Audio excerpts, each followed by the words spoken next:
본 말씀을 통해서 신앙적 사회성, 신앙적 사회성이라는 제목으로 하나님의 말씀을 증거하겠습니다. 혼자서는 일을 잘 하는데 함께 어울려서 잘 하지 못하는 경우 무엇이 부족하다라고 말하는가 하면 사회성이 부족하다 그렇게 말합니다. 혼자 사는 세상이 아니라 함께 어울려 사는 것이기 때문에 이러한 사회성이라고 하는 것이 사람에게 필요합니다. 그런데 우리 성도들이 살아가는 이 사회라고 하는 것은 그저 사람으로서의 구성원이 아니라 우린 믿음의 세계에 살고 있습니다. 그러므로 사람들로 구성된 우리 성도들, 신앙인들은 사회성을 갖추되 신앙적 사회성을 키워나가는 것이 바람직합니다. 그러면 이러한 신앙적 사회성이 결여되지 않도록 이러한 사회성을 키울 수 있는 방편이 무엇인가? 오늘 본 말씀을 통해 살펴보시면 이 믿음의 세계에서의 생활을 이루려면 무엇보다 진실된 마음을 가지라 그랬습니다. 진실된 마음에서 나오는 것은 믿음의 사회에서 통용되는 것이요. 거짓이라고 하는 것은 믿음의 사회에서 쫓겨나는 겁니다. 실상 믿지 않는 세계에서도 거짓이라고 하는 것이 드러나게 되면 수치를 당할 것이지만 근데 사회적 사상으로는 거짓을 행해도 괜찮다. 그런 마음을 갖는 경우가 대부분입니다. 그러나 우리 신앙인들이 가져야 될 마음은 언제나 진실함과 진심에서 나오는 말과 행실이 되어야 됩니다. 그러한 것을 친구라 그렇게 말하고 있습니다. 본문 6절 말씀에서 친구의 통책은 충성에서 말미암은 것이나 원수의 자주 입맞춤은 거짓에서 나는 것이니라. 이 통책이라고 하면 충고 혹은 상처라고도 말할 수 있겠는데요. 근데 이것이 친구에게서 났다라고 하는 것은 그 마음이 충성됨 혹은 진실함과 신뢰감 여기서부터 나온 겁니다. 진심에서 나오는 것이면 그 말과 행실은 마치 친구와도 같은, 그래서 신뢰가 가능하고 회복이 가능하고 비록 상함이 있을지라도 그 회복이 가능하다는 겁니다. 마치 아픈 곳에 약을 받을 때 처음엔 통증이 있으나 그것이 낫게 하는 새살을 돋게 하는 것처럼 우리의 마음에 언제나 진실함과 진실함을 담아서 행하는 모든 언행은 우리가 그들의 친구가 되는 길이요. 또한 이 믿음의 세계를 구성해가는 그러한 기본 질서입니다. 근데 반대로 거짓된 마음, 감추어진 진실들, 위선적인 것들이 앞서게 되면 겉으로는 잦은 입맞춤으로 듣기 좋은 말을 하고 보기 좋은 것을 보여줄지라도 사회성으로는 뛰어난 겁니다. 그러나 이런 거짓된 것은 친구가 아닌 원수의 모습을 나타내는 겁니다.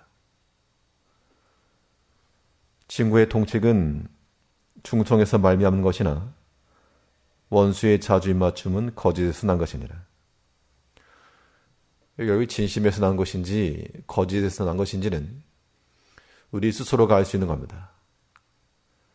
이제 우리가 이 믿음의 세계 가운데서 믿음의 형제들과의 관계성 속에서 거짓된 마음과 행실이 아닌 참된 진실함과 진심을 따라 그들의 친구가 되어주는 것이 중요하고, 더욱더 중요한 것은 우리가 또 하나님 앞에서 우리의 거짓된 면을 가지고 그걸 숨기려고 나아갈 것이 아니라, 숨길 수도 없을 뿐더러 하나님 앞에서의 바른 진실함과 마음을 담은 진심을 가지고 주 앞에 충성되기를 힘써야 됩니다. 결국 우리를 판단하시고 평가하시는 이는 사람이 아니고 하나님이시죠. 우리 모든 성도들, 또 모든 직분자들도 우리를 판단하실 이는 하나님이시라는 그런 마음을 가지고 언제나 참된 마음으로 진실함과 진심을 가지고 우리의 개인 신앙생활을 하며 또 하나님의 교회를 살필 줄 아는 그런 신앙적 사회성이 있어야 됩니다. 또 신앙적 사회성을 결여하지 않고 키워나가려면 이타적 마음을 갖춰야 됩니다.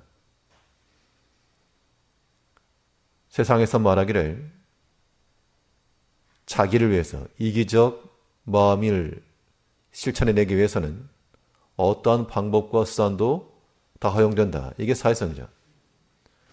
그래서 거짓이라도 행하며 배신이라도 주저하지 않고 어떤 사회성 속에서의 일어날 일들입니다. 그러니까 믿음의 세계에서는 그러한 것이 아니고 자기를 위한 이기적 마음이 실현되는 것이 아니라 타인을 위한, 다른 형제를 위한 이타적 마음을 가지고 나아가야 될 것을 말씀하고 있습니다.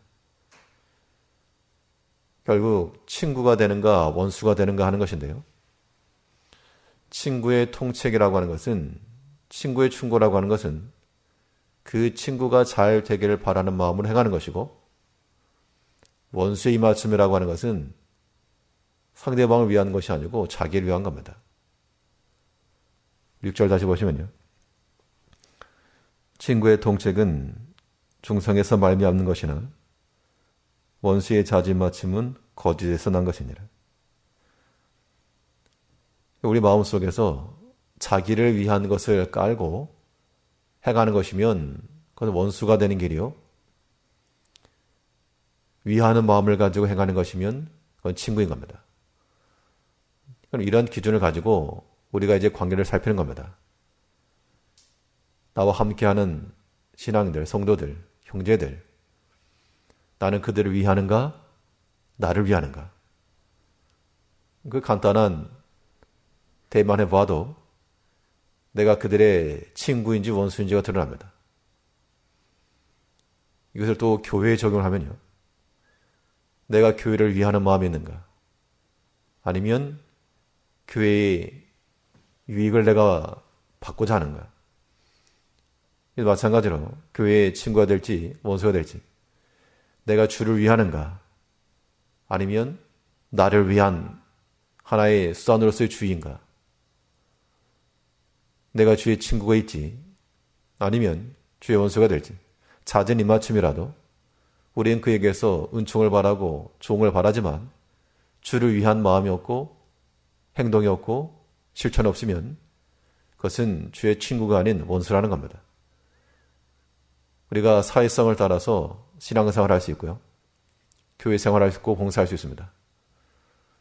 그러니까 우리는 그러한 사회성에 머무를 것이 아니라 주를 위한 마음을 가지고, 교회를 위한 마음으로, 어떤 성도를 위한 마음으로 그런 친구의 마음을 가지고 섬길 때 이것이 믿음의 세계에서 본이 될 만한 그러한 성품입니다.